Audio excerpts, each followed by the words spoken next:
In the diagram below, find angle SQT and B, angle PQT.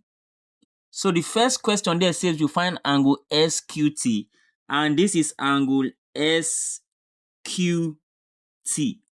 SQT. That is this angle here. So now the first thing I want us to look at is this angle 48 and with respect to this quadrilateral that we have here. So if you look at this quadrilateral QRST,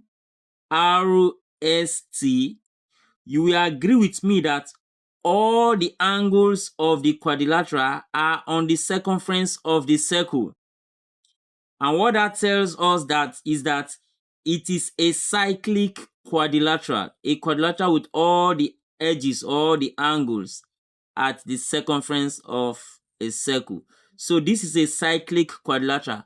And we should not forget the theorem that tells us that the opposite angles of a cyclic quadrilateral are supplementary, meaning that they add up to give us 180 degrees. So that means this 48 plus this angle here, because this is the opposite angle, together the two angles is going to give us 180 when we sum them together. So to get this particular angle, we're going to say 180 minus 48. And 180 minus 48 is going to give us 132. 132 degrees. So this angle is 132 degrees. Now let's look at this triangle QRS. If you look at this mark here and this mark, it tells us that the two sides are equal. So this side QR is equal to the side RS, because this mark here indicates that they are equal. So because they are equal, it tells us that this triangle is an isosceles triangle.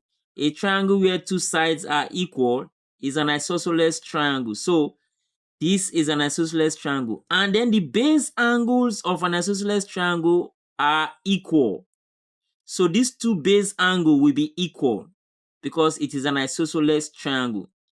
So what we just need to do now in order to get each of these equal angle is to subtract 132 from 180. So don't forget I'm solving question A. So is to subtract 132 from 180. So I'm going to say 180 minus 132.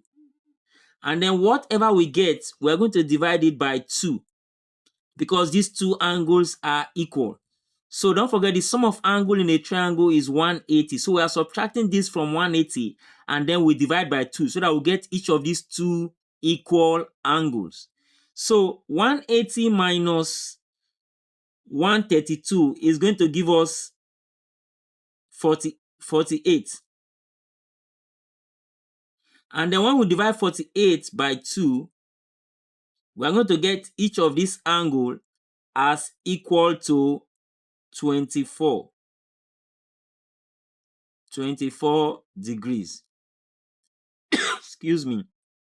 So that means this angle is 24 degrees and this angle is also 24 degrees. So that when you add them together, it's going to give us 180 because sum of angles in a triangle is 180 degrees. Now, the next thing for us to do is to find the angle SQT.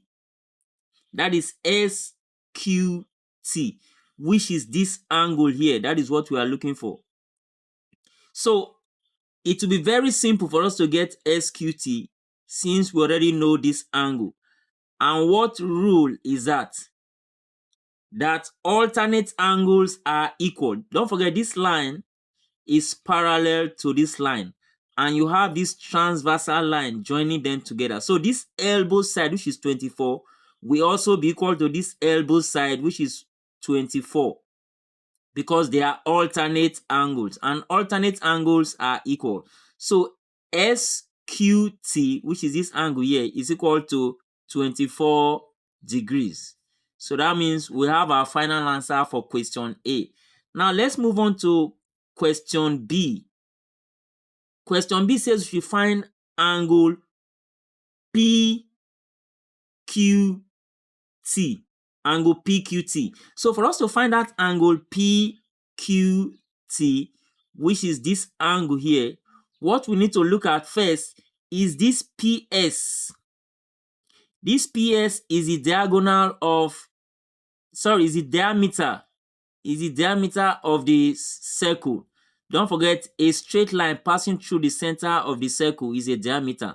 So when you have a diameter line like this, what you need to do is to look at the triangle that the diameter line forms. That is, the diameter line has to be a part of the triangle that we are looking at now. So we are looking at triangle PQS. So the opposite angle to that diameter line, which is this diameter line now, the opposite angle to the diameter line, which is the whole of this angle, is equal to 90 degrees. And what rule is that? That angle in a semicircle is right angle. Right angle means 90 degrees. So this diameter line has an opposite angle to it in the triangle that it forms. And that opposite angle is the whole of this angle here. And the whole of this angle is 90 degrees. 90 degrees. So if we already have this angle as 24, then this angle PQT now. So that angle PQT plus that 24, everything should be equal to 90 degrees because angle in a semicircle is 90 degrees. So this plus this should be 90 because the whole of this angle is 90 degrees, angle in a semicircle. So from there, we can get the value of our PQT as equal to 90 minus 24. And 90 minus 24 will give us the final value for PQT as equal to 66 degrees. And that is the final answer. Hope you enjoyed this video. Please don't forget to like, share, and join for more videos like this. Thank you for watching.